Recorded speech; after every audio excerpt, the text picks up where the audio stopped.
You know, some people enjoy composing their own music, chord by chord, and others are happiest when they come across that one perfect song. Work is not a lot different than that. Whether you prefer building your own workflow or using a pre-made template, with Monday.com, you and the team can work in a way that's comfortable for everyone. Tap the banner to go to Monday.com and build your own amazing workflow, or find an awesome template. No judgment.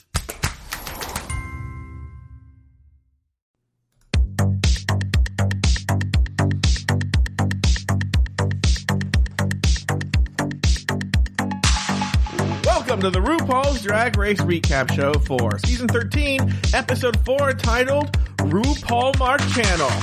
This is very loud. My name is Joe Betance, and I am joined, as always, by one fascinating fat man from the podcast pod. I don't write these scripts, by the way. That's a totally... Anyway, from the podcast... Oh, don't. That's interesting. Well, okay. From the podcast pod is my co-pilot. Please say... Snap out of it! To Taylor... the Latte Boy. Hello, Taylor the Latte Boy. So who does write the scripts? I don't want to say because... you know this... So everyone, we have a producer named Luke Stamen. I'm going to ask you a question, Taylor. I'm going to ask you a question. And I want you to be honest. I want you to be completely honest, all right? Okay, all right. In the 4 episodes, this is episode 4, so in the past 3 episodes, have I said anything shitty about Luke Stamen? Not that I can remember. No, in fact, one time I said something nice about him. Remember when I talked about the looks and how he described the looks? Yes. I think, if anything, you've been putting him on a pedestal of sorts. Yeah. I don't know. And then this is a guy who is my producer, right? Yeah. He goes into this Discord and he goes, look at what my friend wrote. And it's some woman who goes like, sorry, Luke, I just can't listen to this show. Every time I hear Joe, he's a fucking bully. I want to fucking strangle him to death. How dare he say what he says about you? And I was like, what have I said? Why would he post this? Why would he post this? He's like, I can't listen anymore. The way he talks about you, I just want to fucking kill him and murder that motherfucker. And I was like, well, because I'm sure Luke has listened to the last 4 years worth of episodes and saved every time we've talked about them and edited them into one episode that he plays for his friends. I don't know. Anyway. So, I'm sorry. Did I break up your flow there? No. I feel like you're going to go on a rant and I... Up. Yeah, she called me a bully. She doesn't have a fucking bully. Which is so funny because I want to talk about this. To me, a bully is someone who uses their size or their strength or their popular, whatever power they may have to get something out of someone, right? Oh, I might bully you a little bit. Yeah, I guess I would say a bully is somebody who uses their strength or power or size to make another person feel bad.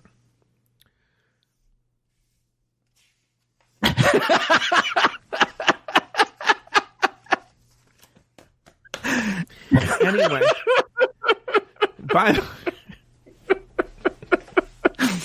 for those of you not in the current Google Meet that we have, there was a little bit of panic on Joe's face.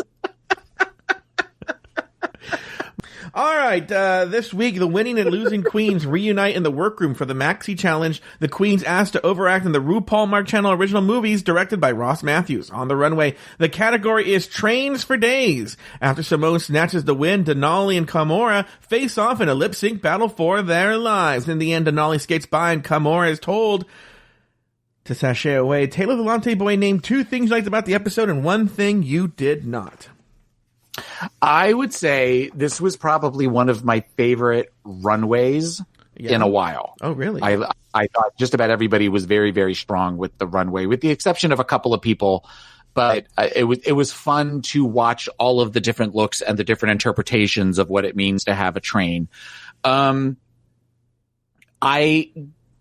like this new Ru in that she seems to be having more fun, particularly with the runway and the jokes and the laughing. It seems like she's enjoying herself a little bit more than she was before. And that is, I feel like that makes the show more enjoyable to watch. The thing that I did not like is, I just am not I'm just really kind of digging in as far as really not being a fan of a couple of these queens, and they're starting to get grating on me, particularly Candy and Tina. There's something about the two of them that I really like. Anytime they're on screen now, I really don't like them. So that would be my thing for the week. How about you? Well, I'm really angry. You took one of my things that I liked. I also agree that RuPaul is having a lot of fun. RuPaul is having a lot of fun, and it makes the show more fun. You know, when you see her laugh during the table. Now, we're still early in the season, but so far it seems she's not going to the table visits where she tries to do that gotcha. Yeah, you know, which I feel that there were examples this week where she could have, and she didn't. You know. So that's fun. Another thing that I liked is I don't know if I'm walking anything back. I have something negative to say about this queen later on. Not super negative. It's just like a criticism, but something to point out. But I'm late to the party on this one. Denali is very cute as a boy. Okay. Yeah. Okay. Yeah, no, I could say she definitely seemed cuter this week than she did in her first interview. She's not necessarily my cup of tea, but I can see where she is. Is anybody here? Well, you really like this Joey J. Are you still holding to that? Oh yeah, no, Joey J is very, very cute. And I think Elliot with two T's is cute as a boy too. I think both of them are. Oh, really? Yeah, even though the nose is the weird little button nose type thing, there's something about Elliot that I think as a boy I would be fine with making out with him. Oh, really? That's interesting because I feel Elliot looks like a much uglier version than Evan Ayers, our former co-host. Oh, no, I don't see that at all. And Elliot is not ugly. That's not nice to say that. So about somebody that I think is cute. I'm going to tell you something, though, and I've told this person to his face many times. I don't know what it is since leaving the show. I have been so thirsty for this Evan Ayers, which is something I never felt when he was part of Afterthought. Good, thank God, because I don't want to sexually harass anybody. Right. But since leaving Afterthought, I don't know why I'm so fucking thirsty for Evan. I don't know what it is. Anyway. The thing I didn't like about the episode is, to be honest I could go with some little things I'm saying here and there, like the writing on these skits is atrocious and blah, blah, blah, blah, but it's nothing to do with the queens or anything like that. So far the queens, in a negative and positive way, haven't really done anything to stand out positively to me, nor negatively. I think... and this is something that I feel could have potentially been something that I did not like is I feel like we're already seeing the winner of the season. Like this Simone is amazing. And I mean, there's something about her that she definitely has that magnetic personality. And similar to, a Bob, the drag queen, where it was kind of felt like it was done before anybody else walked in. I feel like, I feel like right now she's clearly the front runner and she's fun to watch. However, there seemed to be a little bit of cockiness there that I'm wondering if that's going to eventually trip her up. But there is something about this that I just kind of feel like, oh, well, we almost sort of already know who's going to win. Hold on for a second. I want to call you out on something. Okay. Taylor didn't mention this in the show. Someone wrote in the Discord that there's Joey J nudes. And Taylor wrote, link please, right? Let me tell you guys something. And another Patreon plug here. We have a Discord server, and on there is a porn decor lounge, where that's where all the porn goes in the porn decor lounge. Yes. I believe it's already been posted there in the porn decor lounge. Oh, has it? I saw Rosé's, which I was like, well, hello. Oh, by the way, thank you to the many, many, many, many listeners. Thank you, who sent me nudes of that UK pit crew boy, the Brit crew bot guy. Oh, I just think he's so everything. I just think he's so cute. All right. The winning queens are in the workroom waiting to be joined by the pork chop loading dock. Elliot hides behind a partition and surprises the queens who think they sent Elliot home. A somewhat tense standoff occurs, but then they all kiki and nothing comes of it. Your thoughts on this opening segment here, Taylor? This Act 1, if you will. I guess they've done this before, where half the girls walk in, and there is sort of the there is the sizing each other up and stuff. And I thought that particularly the way that Tina was doing it was so not fun. I mean, I feel like in season 6, we saw where they all walked in and immediately, like, there was the quick second where they did that. And then they all kind of, hey, how's it going? And, like, you know, introduced themselves to each other, that kind of thing. I remember they did it. The thing that I remember about last year when they did it was there was a way that particularly Gigi, somebody asked Gigi, what are you good at? And her response was, name something. And I just remember that was a very quick, clever way to do that. This with Tina Burner immediately calling them the B Squad, and then where they show the picture where she's yawning when one of them's talking and stuff. There's something about that was just like, you're trying too hard. You're trying too hard to put other people down so that you will feel better about yourself. Bully. Added on to that, the moment where Elliot came out, I thought she kind of had an opportunity to do something, and she didn't. And I thought that Tamisha like kind of really sort of knocked her down really fast, where she said, well, why didn't you stand up? Because no one voted for me. That was again very smart, very fast, but if she was trying to get people to really kind of like her, I thought Elliot had an opportunity, and she missed it. She missed the mark as far as coming out and doing that comment that she did of, we have lots to talk about. No, we don't. Everybody had to take a vote, and you got voted on. Calm down. It could have just as easily been anybody else, but they all voted for you. Here's the deal. I'm not going to go for Elliot with 2 T's as much as you did, who you supposedly love. One, why was that random partition there? So to me, I see that partition in the background. I'm like, Chekhov's gun. I'm like, producer driven, where they tell Elliot with 2 T's, and they tell the girls, listen, why don't we have Elliot hide behind the partition before the girls walk in? Clearly, you should go hide behind. That was clearly. Why don't you go hide behind that partition that now just suddenly appeared in the workroom? Within camera view. Then she hides behind the partition. Then they come in, because here's the thing. Why would Elliot be angry with the girl? I mean, Elliot must have understood on some level that, they talked about it in the pork chop lounge, that they were in a really shitty position, that they had no idea who to choose. They didn't know anybody. And it came down between Utica and Elliot. Okay. And then they were like, okay, well, it wasn't like there was no malice. They didn't even know each other. And, Go ahead. But Elliot even makes the point, which actually gives them the cover. He's like, I was the last one in. And they might be, well, that's probably why you went home. You were the last one in, Yeah. Last one in, and Kamora and Denali knew each other. So she had an in with her. So it does make sense. So if you understand that, I get where, you may be some wounded feelings, but ultimately, calm down.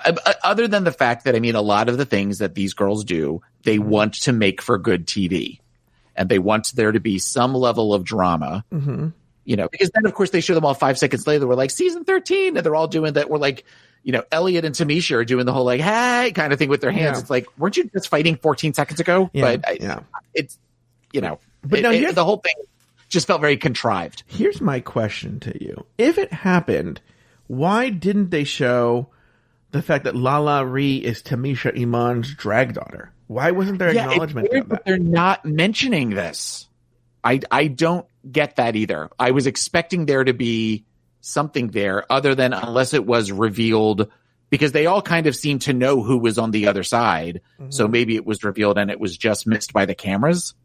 I don't know. I don't know. It was very, very, very strange.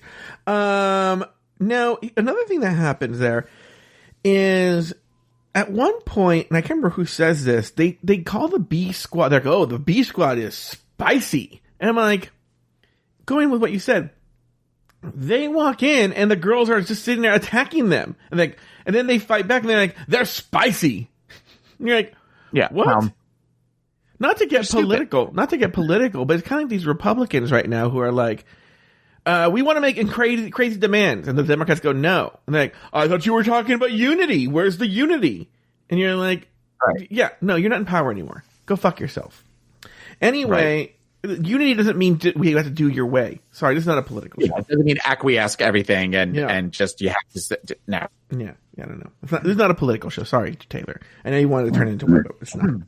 All right, in the workroom, both groups of queens enter united for the first time. Candy Muse makes it known that she has her eyes set on Joey J, chasing her around the table just before RuPaul enters the workroom to announce this week's Maxi Challenge, a RuPaulmark channel acting challenge. RuPaul then sorts off the queens into teams. One is the movie called Misery Loves Company.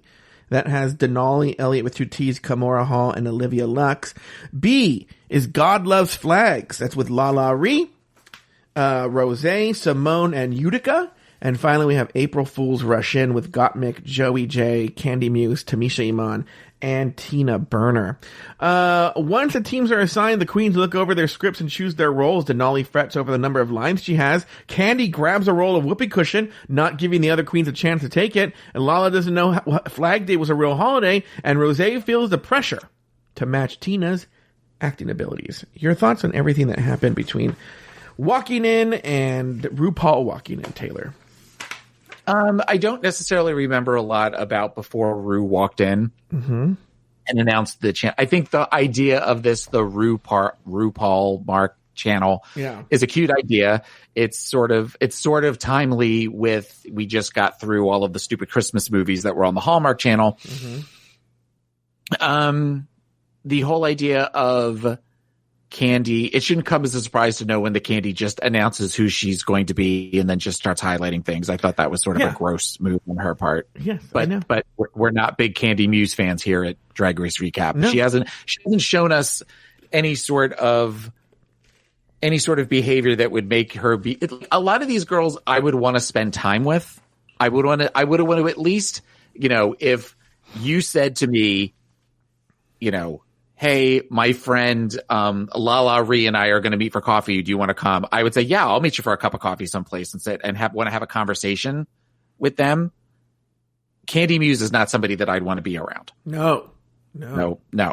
So I figure when you've got that behavior, that's just, to me, was just kind of gross. The moment about the moment with Tina Burner kind of acting very loudly and doing that again feels like I'm going to make sure that everybody hears me and everybody sees me because of the amazing powerhouse that I am. Again, we haven't seen anything that kind of blows my socks off there. Ru coming in and doing the walkthroughs, I thought was fun. Like you were talking about before. We're not there yet, so I'm not going to talk about that. What do you think about the other things? Candy Muse, first of all, chasing Joey J around. As much as I want to criticize Candy Muse, I'm sure that's what most people think happens with me and Aiden all the time. And I'm like, look at that little snack right there. I'm going to chase around the table. Oh, here I go. And then Aiden's like, oh, help, catch me. Yeah, catch me. Then, jumps and clicks his heels together as he runs away. Taylor, why do you keep moving your camera up, and up? I'm trying to see the goddamn Joey J naked pictures on my Mac, and I'm having problems with Safari, and I'm trying to move things so that I can try to move things around. But I'm talking to you on my desk, on my laptop, so I have to keep moving the screen so I can see what's happening with the Mac. I can't see any of the Joey J pictures. It's bothering me, but I want to see Joey J peen. So I'm trying to get to that. During the table visit, during the table visits, RuPaul talks to team God Loves Fags, and RuPaul, star of AJ and the Queen, explains method acting. Next, I picked up on that. I knew when she did that, I'm like, there's going to be an AJ and the Queen joke talking about this. So next, Netflix gives a second season order to any if you piss on Netflix. There's a show called Joe Peeing Against the Wall. Netflix will be like season 2, right? A 3-season order. There's a 3-season order. Yeah, right away after the first episode. Yeah. Yeah. RuPaul doesn't even get a season 2. Doesn't even get a season 2. AJ and the Queen.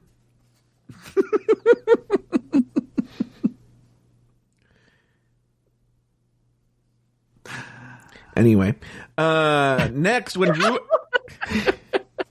still thinking about AJ and the Queen, all that time I wasted watching that show. Next, when Ru asks Utica if she's ever smoked weed, Utica's reaction makes RuPaul scream laugh. The next group is Team April Fools Rush In. Ru points out Candy's short shorts, corners Tamisha about her share knowledge, and questions Gottmik about remembering her lines. Taylor, do you have any thoughts about the table visits? I do. I thought the moment with Utica was funny. I don't think it was quite as funny as Ru was making it seem. I mean, that seemed a little forced as far as the laughing, but I thought that it showed a little bit more. I didn't get Utica in Meet the Queens, and I didn't get Utica on her first episode. I feel like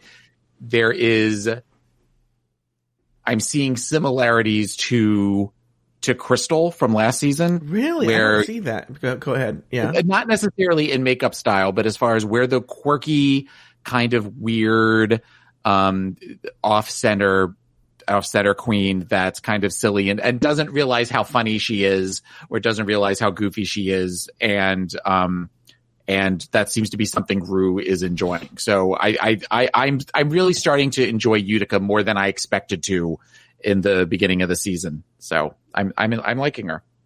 What about you? Well, in terms of Utica, she's exactly what I thought she would be. 1, 2, someone wrote in the Discord, and I don't want to, I think I know who it is, but I don't want to say it the wrong, because then if I say the wrong name, oh my god, it always like, I don't know if this person said it, and it's okay.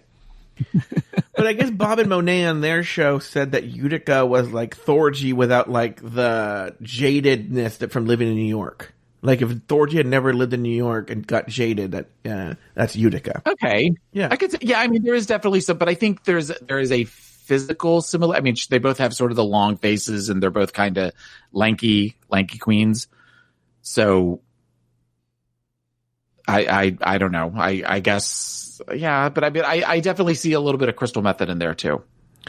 What a weird thing for Tamisha to say that she was a big Cher fan and then know nothing about Cher. Can you name 5 Cher songs other than Believe? Okay. Yeah, when I heard that, I'm like, I feel like we had this conversation with Evan, or you had this conversation with Evan back with the whole That's Amore debacle of 3 years ago. So name 5 Cher songs without Believe. Other than Dark Believe. Lady. Mm-hmm. Wait, do Sonny and Cher count? Sure. Okay. Then I got You, Babe. Gypsies, Tramps, and Thieves. Okay. Oh, what's that disco one called? It was a song on the show, but right. I want to name 5 songs, and I'm going to not name the ones that you named. Oh, really? So yeah, that's one. That's one. Bang Bang. I'll give it. Okay. And That's Amore. All right, so Take Me Home. Yes, that's the name of the song. Take Me Home. Just Like Jesse James. Okay. Half Breed. Oh, that's right. That's a big one. Yeah. If I Could Turn Back Time. Oh, that's right. That's a big one too. Yeah. And After All. Oh, that's right. One she does with Peter Cetera. Yeah, that's a great one too. Yeah. Oh, also the Shoop song. The Shoop song, yes. That's a great song. That's a great song that didn't get nearly as much love as it should have. Yeah. All right. Well, on that note, Taylor, why don't we take a break? And when we come back, we're going to get right into the Maxi Challenge shoot. And we'll also give you a chance to take a look at Joey J's nudes. We'll be back right after this. I'm looking at it right now. Wow. This is Amy Poehler. My new movie, Disney and Pixar's Inside Out 2, is coming to theaters June 14th, and it's making me feel joy and sadness and anger, definitely some disgust, Rose, and I think a little fear. But I'm also feeling these new emotions like anxiety, embarrassment, envy, and ennui. It's what you call the boredom. Okay, that one was weird. It's going to be the feel everything movie of the summer. Disney and Pixar's Inside Out 2. Rated PG. Parental guidance suggested. Only in theaters June 14th. Get tickets now.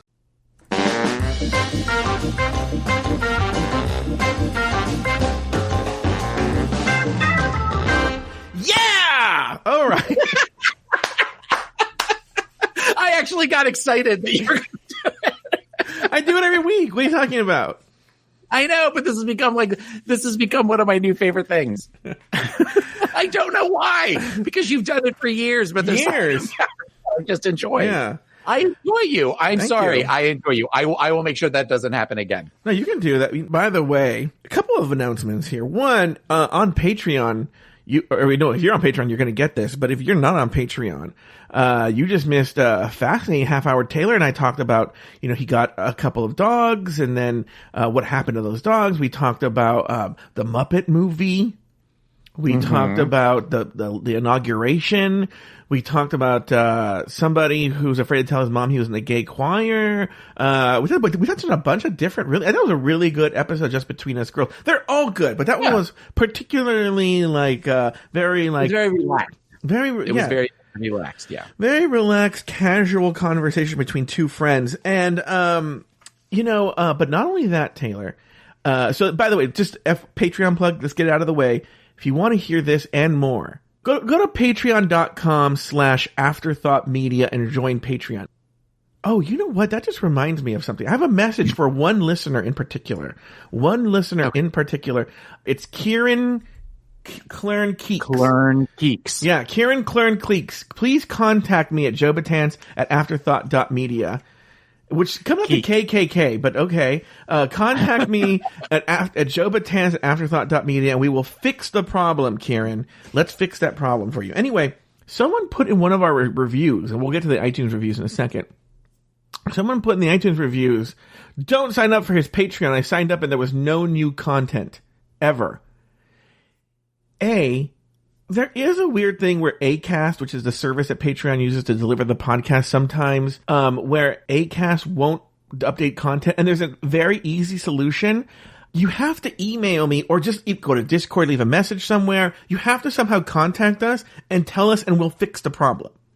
But you know, Taylor, we're always putting out new content. So if you were ever a Patreon supporter and you're like, I stopped getting content, I'm going to quit.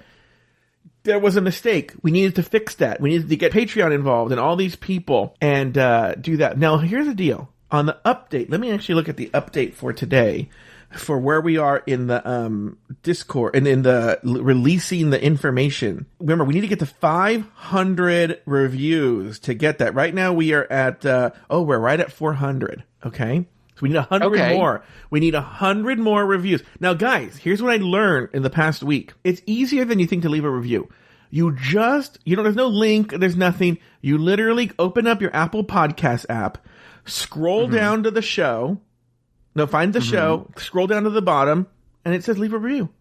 And all you do, you don't have to write anything, you don't have to type anything. You just hit the 5 stars.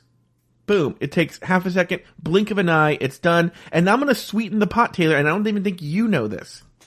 Oh, okay. Yeah. Sweeten the pot. When we get to that 500, not only will I release the episode where I give the information, okay, a former contestant who went very far, okay, has contacted me. She's coming on the show.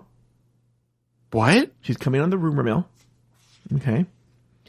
And I will release that episode as well. Text me. Text you what? Text me who it is. Have you left 5 stars? Not yet. I will after you text me the name of the person. So I need to see if it's worth my 5 stars. If the name of the person is worth my 5 stars. Well, anyway, she's coming on the show. And so if you want to hear that on the feed, you got to go, all you got to do is open up your podcast app, scroll, find the show, scroll down to the bottom, hit the 5 stars. It's super easy. Okay? Anyway. Okay. In fact, for people listening live right now, go do it right now. Anyway, I got to text Taylor right now during the show. I think I have left a 5-star. Okay, whatever. Let me tell you this, though. I forgot to mention something. I have these notes here, and then I forget to mention these notes. In that workroom thing, when Denali, and I wanted to say this about Denali. She's cute, right? Mm-hmm. She has some type A issues that I think in a way that will come back to bite her in the ass. Like a little type A. Oh, yeah. I definitely, yes. She says something in Untucked that I really? thought that will come back and bite you in the ass. Yeah. She's like, I needed, well, we saw it last week when she was like, I'm the choreographer. We don't have a lot of time. I'm like, who gave her that title? And then she was like, I'm going to be the biggest role and I'm going to do this, but there's a lot of lines. And you're like, okay, bitch, calm down. And like, even, we'll get to it with the lip sync too. Like, clearly won, but it was like, bitch, slow down. Don't use all your tricks. Well, did you watch Untucked? No. She says that. She says that where she says at one point, she goes, I'm going to use she goes, I had stuff that I was going to save if I needed it later on. I'm putting everything out there right now. And I'm like, that's going to bite you in the ass. Similar to when other queens have had to lip sync a second time and used all the same, that sends them home because we've already seen this. Yeah. She's shown everything. It was an amazing lip sync, but she's shown us everything that she can do. Yeah. She went like, she didn't need to go that hard to kill. I mean, if you saw Kamara barely tried. Yeah. Elliot's voice is a lot. Whoever said that. I mean, her like, it's just like. Because Kamara said that. Oh, okay. That her voice was grating. And then I've said everything else so much. Okay, let's go to this Maxi Challenge shoot here. The Queens join Ross Matthews for the shoot of the RuPaulmark movie shoots. The first one is Team April Fool's Rush In. One of the things we learned there is Ross is a fan of Gottmik's performance. Okay. Ross pushes Tamisha to be more absurd with her share. Whoa, right? That was more like a Joey from Blossom. Whoa, there. Whoa. Yeah. Joey struggles with which camera to look at, and Candy pulls big laughs from Ross. What were your thoughts on this April Fool's Rush-In segment? The thing that I remember most about it was the share, the whoa, sort of thing that she really did. As ridiculous as that was, and watching her do that felt a little cringy. Mm-hmm. They made it work in a way that it ended up really kind of, it highlighted her in a wonderful, wonderful way. Yeah. I don't remember, let's see. So I remember Joey struggling. As far as, look at where she says, so Ross is saying, look at the camera, but don't look at the camera, but make sure you say this, but enunciate your lines. And well, that's acting. That's what they have to do. And you're being given direction. So that kind of makes me feel that as much as I enjoy Joey and enjoyed looking at Joey's penis during the break, I feel like we're not going to see Joey very long. I feel Joey's not long for this season because of that. Who else was in that? That was Denali, right? Wasn't that Denali? No. No. The next one is Team God Loves Flags. Simone is praised to the surprise of Rose. Oh, see, you have to put in Rose. I meant Rose. I'm like, who the fuck is Rose? Right? By the way, happy 99th birthday to Betty White. We missed that. Yeah. Simone is praised to the surprise of Rose. Rose almost... Last week I went and did a find and replace. I forgot to do that this week. Rose almost causes Simone to laugh and break character, and Utica and Lala struggle to get through their scene. Your thoughts on God Loves Flags? It's not, to be honest with you, and we're going to get to, it's the Misery Loves Company is where we have the most notes. For the most part, I'll have more to say when we actually watch them. Yeah, but I can see where you're struggling. It's not... for the most part, Ross, and by the way, as a human being, I appreciate this. As a person who recaps shows, I'm like, ugh, Ross. But like as a human being, like he's so good with them. Does that make sense? Yes. So he's not pulling this Michelle like one arched eyebrow shit because they stumbled on a word or something like that. Mm-hmm. He's actually pretty understanding. So, as a result, from a television perspective, there's not much to say. You know, right. until we get to Misery Loves Company, where Denali constantly trips over her lines. Kimora puts on a bodysuit, or puts on full body with like boobs and everything, despite being in a green screen suit, which is kind of adorable. It's adorable. It's kind of cute. You know what? I don't think it's a bad move to make. We'll come back to that in a second. And then Kimora struggled with emphasizing the correct syllables.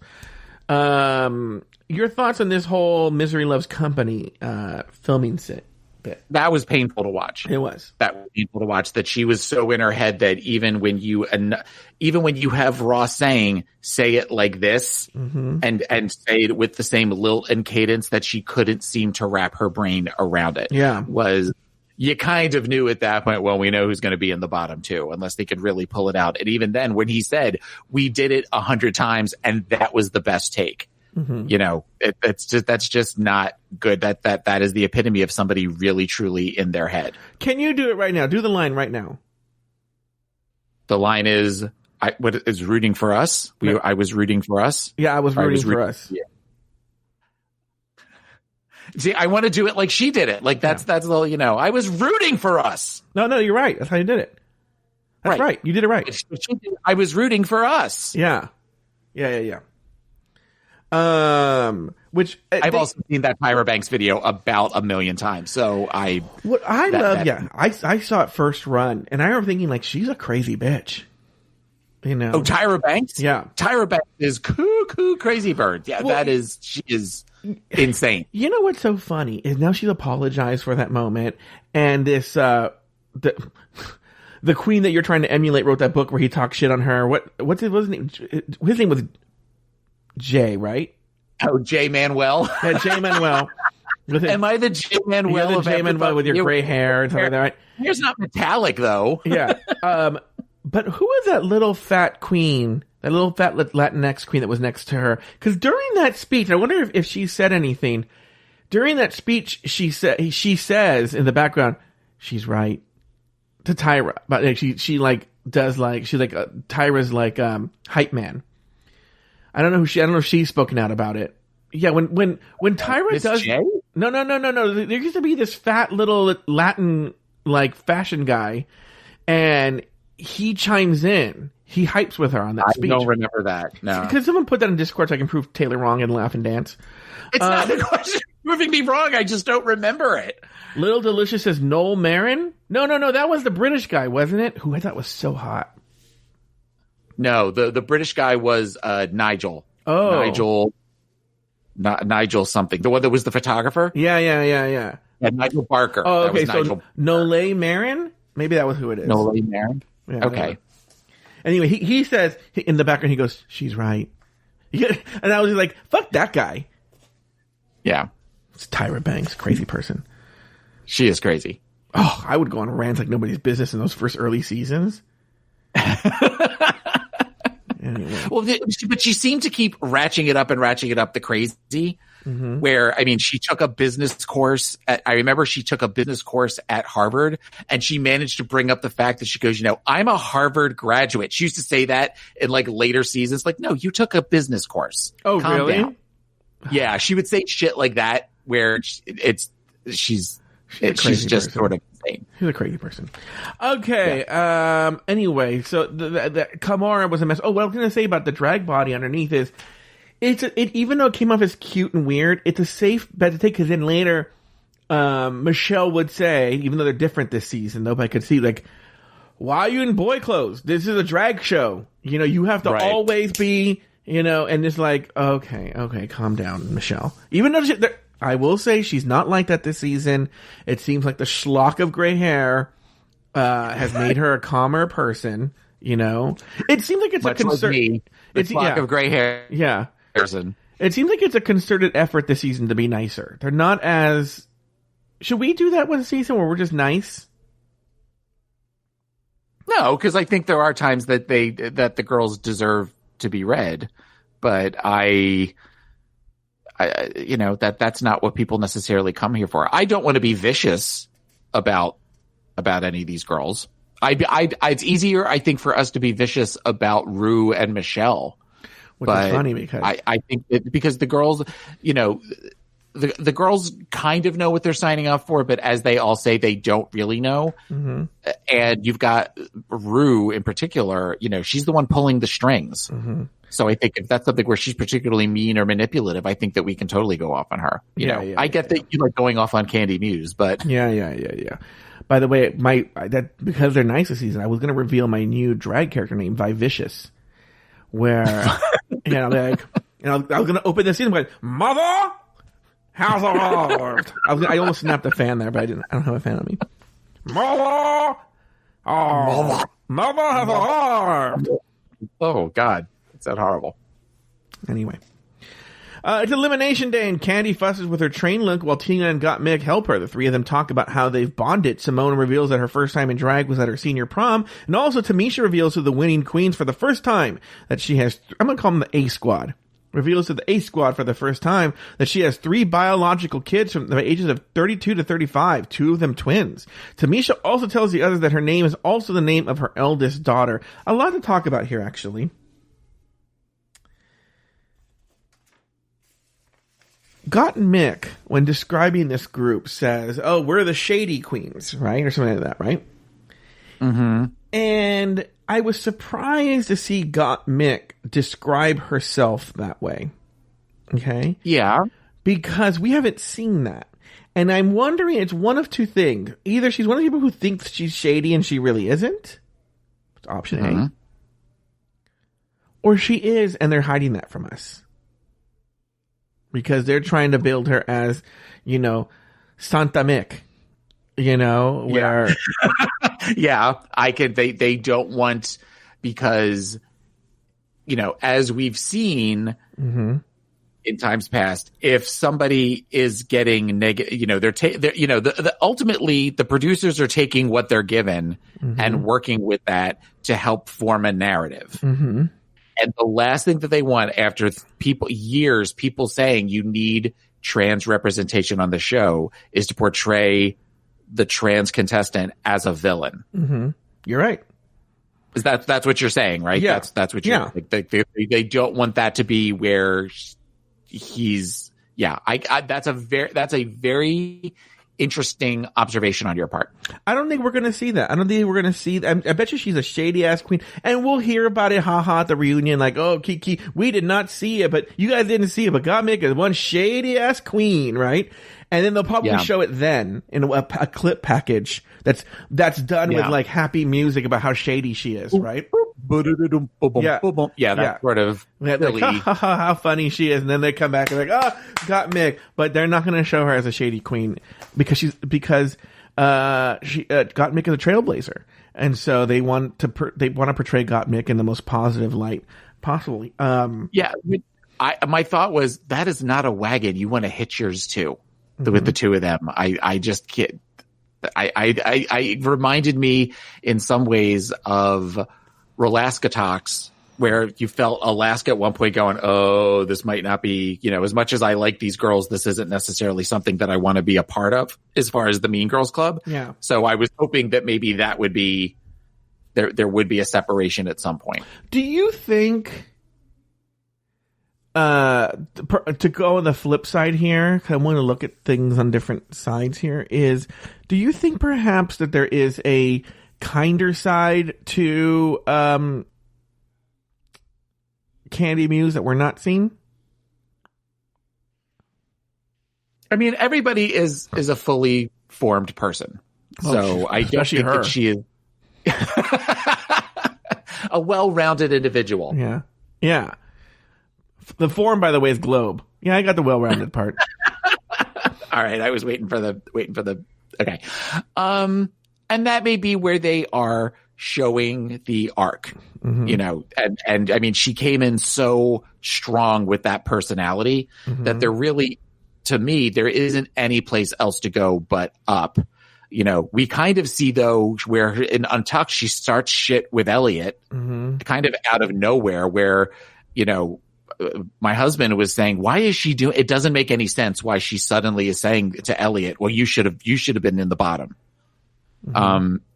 And so this might be where maybe she's not a nice person, and maybe this is who she is. I mean, she's talked about the fact that she has a beef with Aja, and that there is this level of superiority that she feels as though that she has that we haven't necessarily seen yet. But they also keep talking about, like, on the runway and stuff, they're kind of tearing down her looks and everything that's going along with this. So at some point she's going to break. Candy. I can't imagine her not. Candy is going to break at some point. And that'd be where, maybe that's where we start to see the turn, and she starts to listen to critiques, and she starts to listen to things and become somebody that we truly grow to love, or at the very least like. I don't like her at this point. She's not a likable person on the show. Yeah. I try not to follow this season. I'm trying not to follow Reddit as much. I don't want to cloud my opinion in any kind of way. So I don't know what the general zeitgeist feels about Candy Muse. I don't know her place in the zeitgeist. I don't know, is she well loved? Is she hated? Are people indifferent towards her? Is she controversial in that there's a lot of people who love her and a lot of people who, I don't know. I have no idea, and I don't know that I want to know. So let's move on. Taylor. Oh, no. Let's talk about Simone's first time in drag at the prom. What were your thoughts on that point? That was a great story. It was. That was a great story that they could have played up for, for the heartache kind of thing. And the fact that it ended with the assistant principal seeing her and saying, go on and have a good time kind of thing, just sort of shows the transition of, queens in their 20s for seasons 1, 2, and 3, that story would have ended with, and I was thrown out, or I got beat up after the prom, or some horrible thing like that. But now we've seen that the show has been on long enough to where a story like that ends with, it was my first time in drag. I felt confident. I felt amazing. It was the beginning of this part of my life. It was nice to have a story like that as for the makeup moments or the mirror moments. So I thought it was great. Yeah, I thought it was a fantastic story. That was a really, really great story. Very heartwarming. And once again, it's weird. And it's something I'm really learning this season, because you're seeing such a contrast with it. Whereas there are certain people, I don't want to name them because I'm not sure yet, but so far seem like they're trying to produce their own storylines, which I think is the thing where like someone like Simone, and Tamisha is another good example too, where they don't feel like they're trying to produce their own storylines. They're just letting things happen and thus seem much more authentic.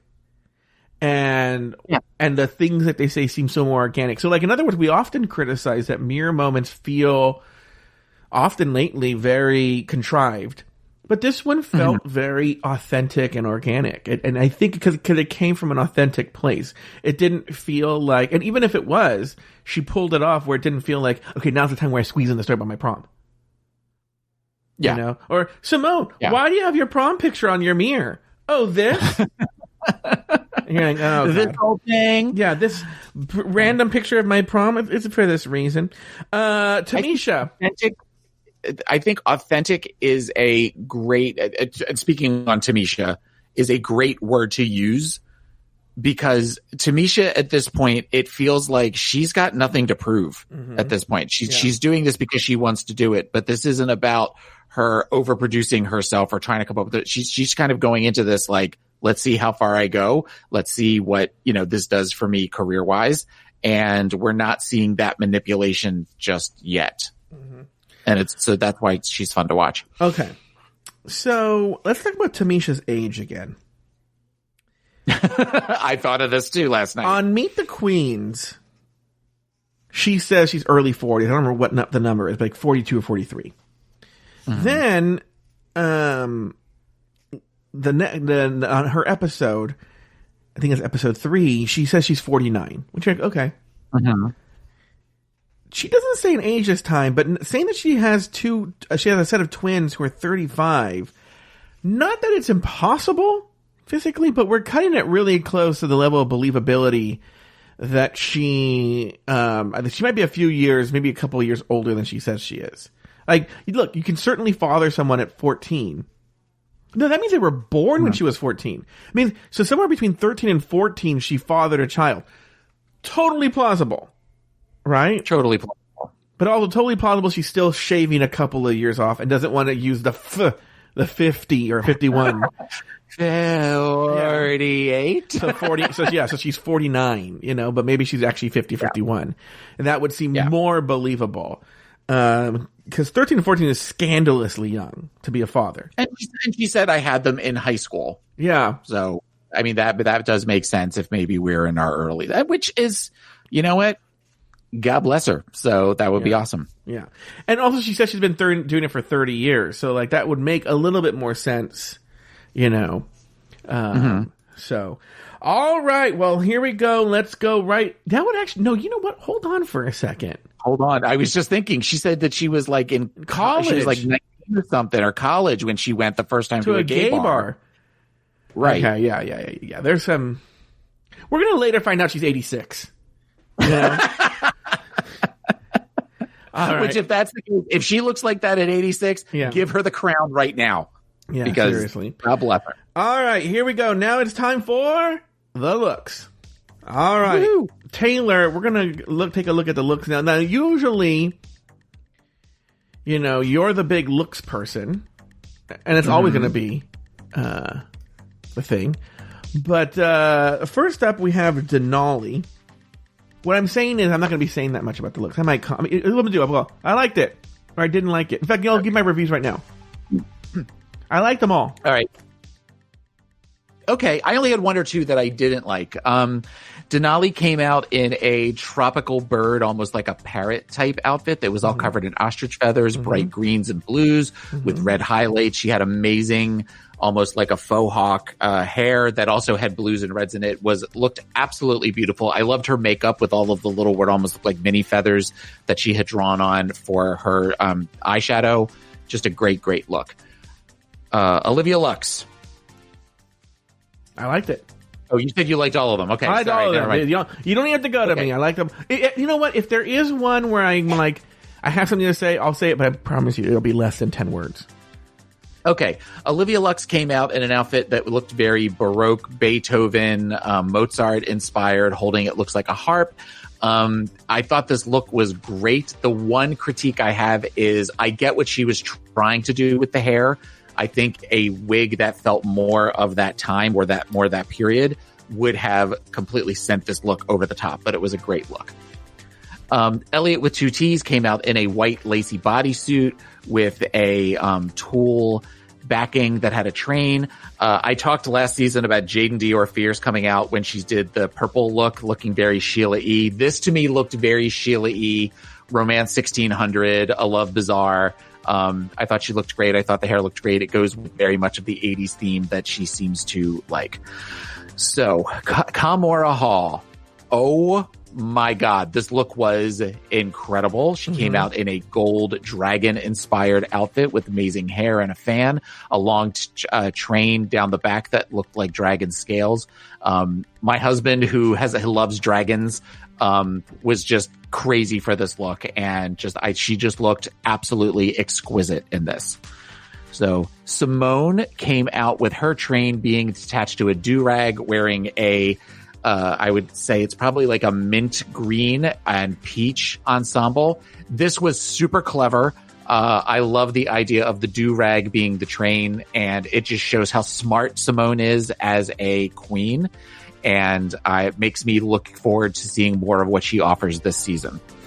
Lala Ree came out in a snakeskin inspired, looked almost like an overcoat that had a long train with matching face mask, matching headpiece, or head wrap. Everything about this was awesome. It's very, very pretty. A little plain compared to the other girls, but still she looked amazing, and Lala Ree's makeup is on point. So Utica came out in an outfit that I immediately clocked, and I'm glad that she referenced it for people who weren't aware of this, in a Carol Burnett show inspired outfit, wearing a set of drapes as a dress from Antebellum South, Gone with the Wind sketch. Utica, this was great. I feel like this spoke to something Ru would have really, really enjoyed when she saw it coming out because of Ru's age. Yeah. And just really, really great. I think Bob Mackey designed the original joke one, didn't he? Yes. Yes, because Bob Mackey did all of the costumes for the Carol Burnett show. So, yeah. So we have another Bob Mackey, though. Well, this isn't a Bob Mackey original. This is definitely Bob Mackey inspired. I feel like the one on the Carol Burnett show had dark green velvet dress. Yeah. So, but still, I got the reference right away. I think queens of a certain age got the reference right away. And those of you who are younger, look up the Carol Burnett show Went with the Wind. I think that's the name of the skit. And it had this moment on the Carol Burnett show I think it was the world record for the longest continuous laugh on a television show for a long time. The first time that she came out wearing this particular outfit. Well, don't you think, hold on for a second. Don't you think you also have to be familiar with what it's making fun of? With Gone with the Wind, there's a moment where Scarlett O'Hara doesn't have nice clothes for something, right? It's just she uses the drapes, and she uses the fabric from the drapes to make a nice dress, right? Right. And so then they're making fun of that on the episode. So, and then the joke in the Carol Burnett show is when Rhett Butler says to her, "I love your dress." And she says, "Thank you. I saw it in the window and I just had to have it." So I love the Carol Burnett show. Carol Burnett show is awesome. Okay. So next up is Rosé. Rosé coming out in an 80s blue, like sort of tuxedo, outfit with tulle attached to the back with a white faux hawk as well. It was okay. I definitely like anything that's 80s, but I agree with what Michelle said as far as it looks sort of like a tuxedo that she glued tulle onto the back of it. That being said, Rosé has released on Instagram a photo shoot she has done with this on top of, I believe, the Empire State Building, and she does some really cool pictures in that. So next up is Gottmik, who came out wrapped in like pink and blue drapes and had a leaf blower, a bedazzled leaf blower to kind of blow the drape around. This was my least favorite of all of the looks. I thought it just sort of looked sloppy. Mm-hmm. It wasn't necessarily my favorite. Tina Burner came out in a inspired train outfit in a light blue and red with red hair and a little conductor's cap. And the back of the train, on the back of her dress looked like train tracks. Clever. I liked it. There was something about it though that I feel like it didn't necessarily accentuate all the best parts of her. Not that there's a lot. It looked bulky to me, but whatever. Joey J came out in an S&M inspired outfit where her train was a pierced tongue. As much as I like Joey J, and apparently now I like her penis as well, I was not a fan of this look either. It looked very bulky and heavy to me. Though I did like the idea of the tongue, it was sort of inspired, but it had a little bit of a crafty look to it.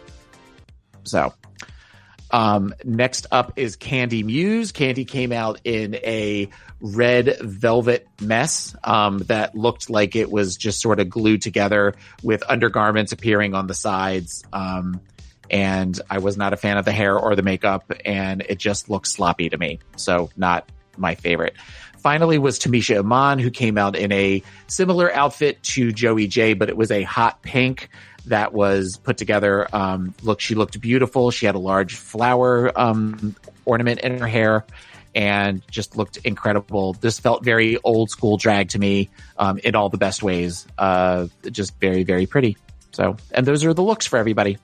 Someone wanted me to talk about Candy Muse's outfit. I'm going to be honest with you. I don't notice these things. I'm going to look at it again. I don't remember hating it that much. Oh, wait. Now that I see the side there. Yeah. But look. I'm a fat pig. And it's hard to look good when you're a fat pig. No, that's not true. I disagree with that. There are, if you think that you are as amazing as you are, there are things that you can wear that accentuate the best parts and hide a myriad of sins. There are things that she could have worn that I think where we could have just as easily turned around and I could have said, she looks beautiful. I'm sure at some point she will wear something that I will say she looked amazing in. I feel like there were, you look at another plus size girl, the first one that comes to mind is Darian Lake. Darian had some outfits that were beautiful that I really, really liked that hid parts of her that necessarily aren't the best looks. She also wore outfits that were not great for Darian's size. I respectfully disagree with that. This outfit was a mess. Thank you. What are we going to do next week, by the way, when there's like 36 or 39 looks? Oh, I can't wait. I can't wait for the looks. I can't wait for the ball episode. I might need to get, I'll be here, but I might need to get, a substitute host who likes to talk to you while I sit here and play, a video game on my phone or something like that. Yeah, Animal Crossing. I do my rival show at the same time. That's when I'll do my episode of The Week in Geek or something like that. Right. I don't know what to think or something now. I love that in the Discord, Let's Get This Roast a Cooking wrote, I love the balls, unironically. I enjoy the balls too. Mm-hmm. And I like next week's episode. Yeah. Oh, there it is. Anyway, those are the looks. The looks. Alrighty. Okay, now we go right into the Maxi Challenge presentation where they showed each of them. I'll be honest with you. I'm going to give you my thoughts right now very easily. Team Misery Loves Company. Wait, which is the which is the April Fool's Rush-In? Is that the one with April Fool's Rush-In is the one with Gottmik. Where Gottmik looks like when Acid Betty did Nancy Grace. Okay. That's the only one that's halfway decent. The other two are horrible. Okay? They're awful. Yes. Well, okay, yes. All right. Okay. But now, by the way, hold on for a second. Hold. Please hold. For those of you who are already freaking out. 70% of the blame is on the writing of these sketches. They're horrible. And World of Wonder, yeah. And I got some inside tea. I don't know if you know this. In the off season, I got some inside tea that a lot of the staff at World of Wonder agree that it's awful. But there's one guy who's in charge of writing these things. I don't remember his name, right? And he's some old queen, and he thinks they're fucking hilarious, And he's a big uppity up at this show. And so he writes them. He thinks they're fucking hilarious. Yeah. And maybe RuPaul thinks they're funny too. They're awful. They're awful, awful, awful, awful. And he thinks they're super funny and there's nothing anyone can do about it. You know what this Saturday Night Live has the same problem. And there's one guy, I can't remember his name, who he's in charge of all the political sketches. Mm-hmm. And it's his baby. And no one else can write them. And he's been doing it for 40 years. He's literally one of the original writers or something like that. He's been there for 30 years or something. And it's his thing, his baby. Mm-hmm. It's the same thing here. So it's until this old queen dies, or I don't know what happens, or goes to Palm Springs and retires, they're just going to be these awful, awful, awful star booty type sketches. So I'm not blaming the queens on this. Most of it is this writer guy. Okay.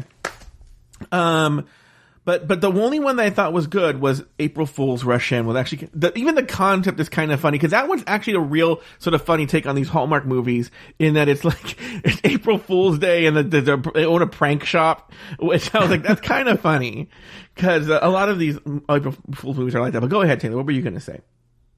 I think that there were pluses and minuses in every one. Yeah. Simone just kind of blew everybody out of the park. Yeah. With how funny she was and the use of the word factory and some of the things, the little nuances that she gave to a very generic character to make her somebody that you enjoyed watching. Mm-hmm. And as much as they tried to make it look like Tamisha was going to bomb, Tamisha was one of the funniest parts of the sketch. There's a way to bomb and do it well. Yeah.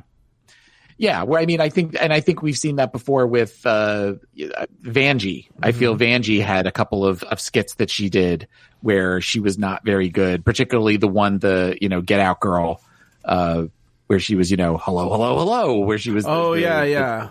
I'm not a normal dad. I'm a cool dad. Yeah, isn't that the one? Yeah. Mm-hmm. Yeah, that one. I feel like there's moments like that, and this was definitely, I'm just really loving Tamisha. I think Tamisha is just, I want to see her do really well, and I hope that she does really well. Mm-hmm.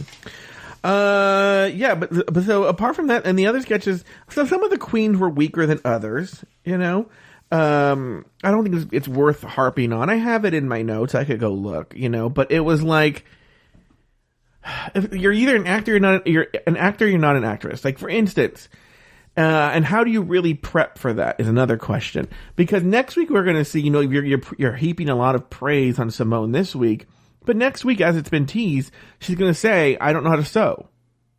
Yeah. And you're like, well, bitch, we're in season 13. Yeah. And you're friends with Gigi Good. How are you not knowing you have to sew? Get some lessons from Gigi Good. Mm-hmm. Well, but that I almost think that needs to be, on the one hand, I get where I feel like that needs to be a requirement for the show to know how to sew. But on the other hand, I get why they have girls on the show that don't know how to sew, because then it makes for drama. Well, not only that, I don't know how to sew, but I imagine it's a skill that you have to spend a lot of time on and learn. And it's a skill that, like, you just deal with it, because it's like, am I going to take the time it takes to learn how to sew? For, let's be honest, the show hasn't been as sewy as it has been in earlier years. So, like, there's maybe one challenge where you have to sew now. I mean, it's not often you have to sew on that show anymore.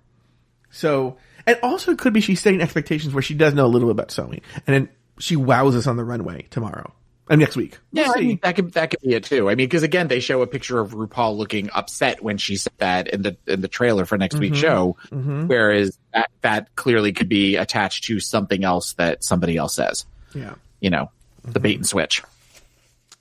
Okay. Let's see here. So, I mean, I don't really have much to say about the final products. I mean, it's mostly about selling these, It's weird. There were some people who were really good. I want to say the standouts. The standouts were Rosé was very good. Tina Burner was good. Right?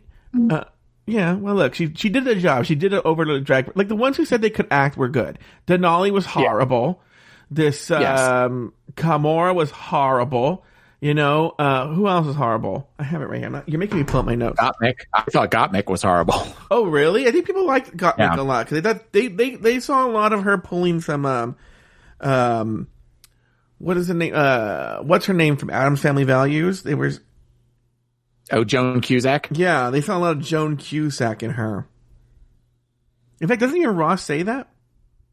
Yeah, no, Ross said that on the show. Okay. I Denali awful, Elliot awful, Kamora awful, the writing is awful, Lala Ree awful, Utica awful. Oh no, they weren't good.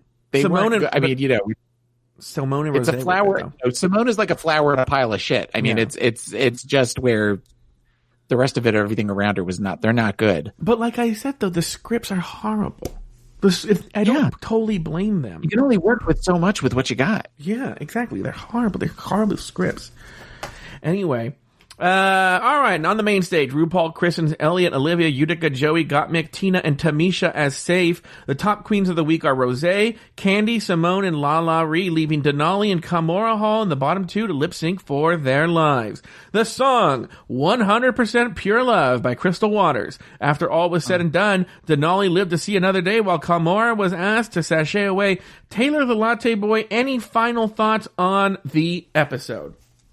100% Pure Love is gay Twinkie Taylor at his prime. Mm-hmm.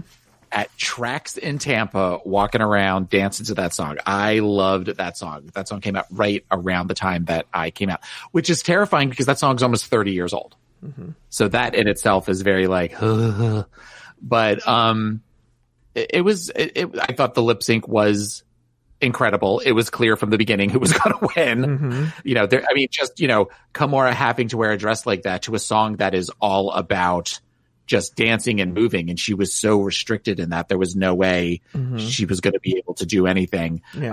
And you know, I mean, even to the point of where they didn't even do the dramatic music, the song stopped, and RuPaul was immediately like, you know, that was fun. Clearly, you stay kind of thing.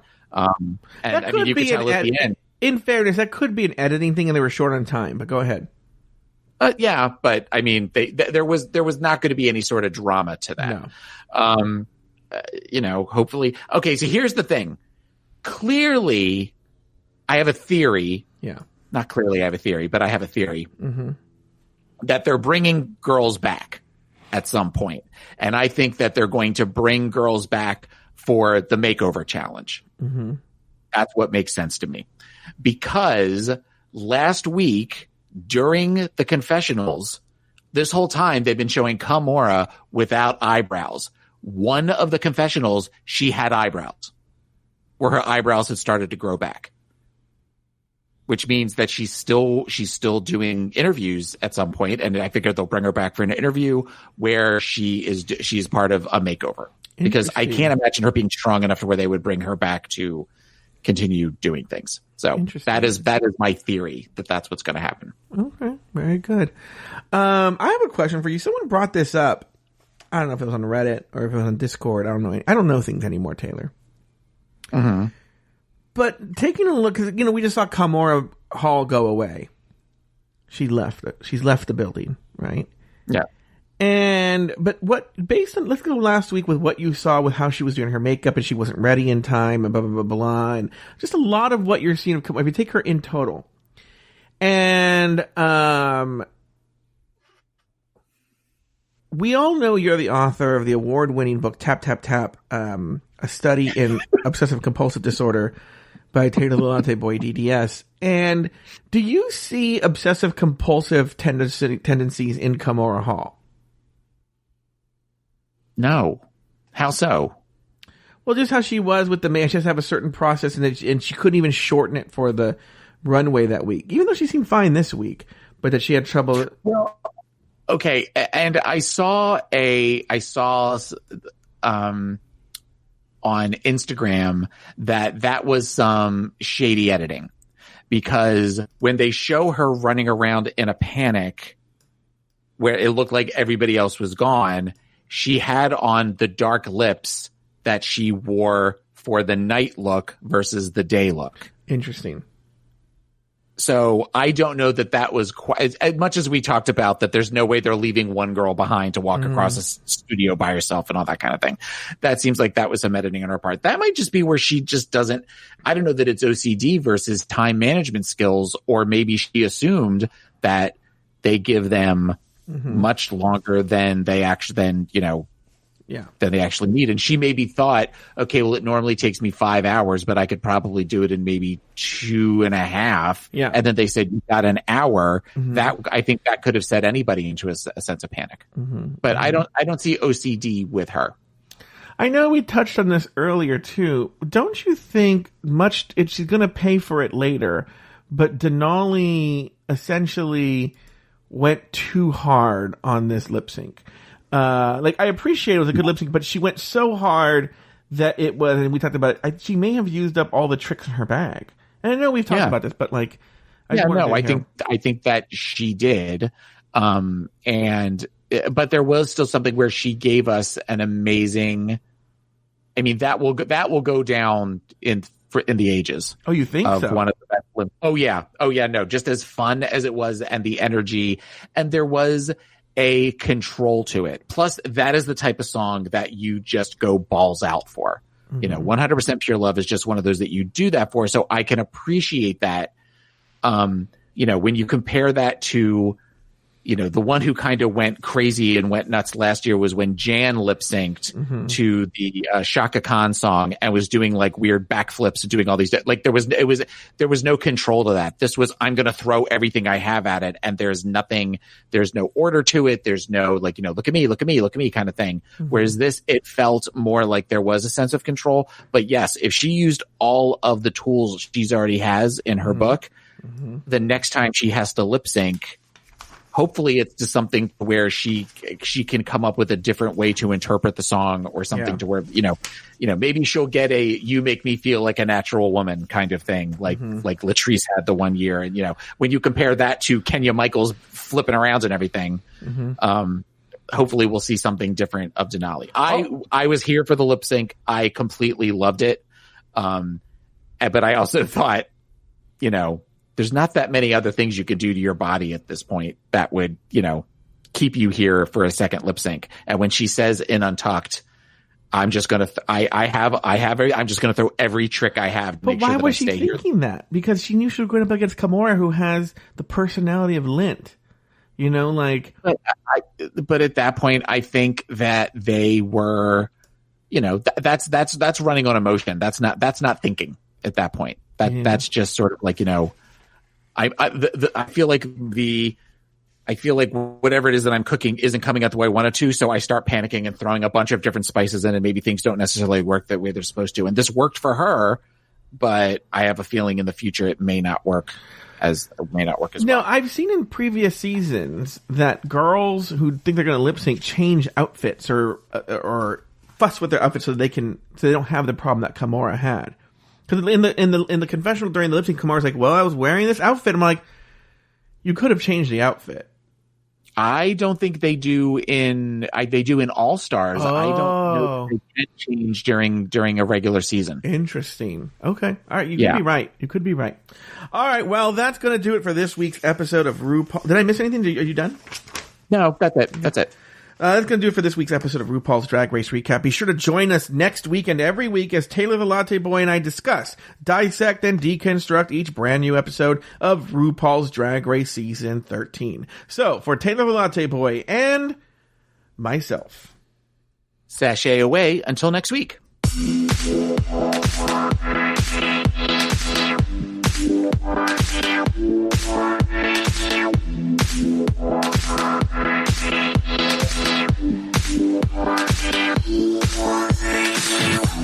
Thank you for listening to RuPaul's Drag Race Recap.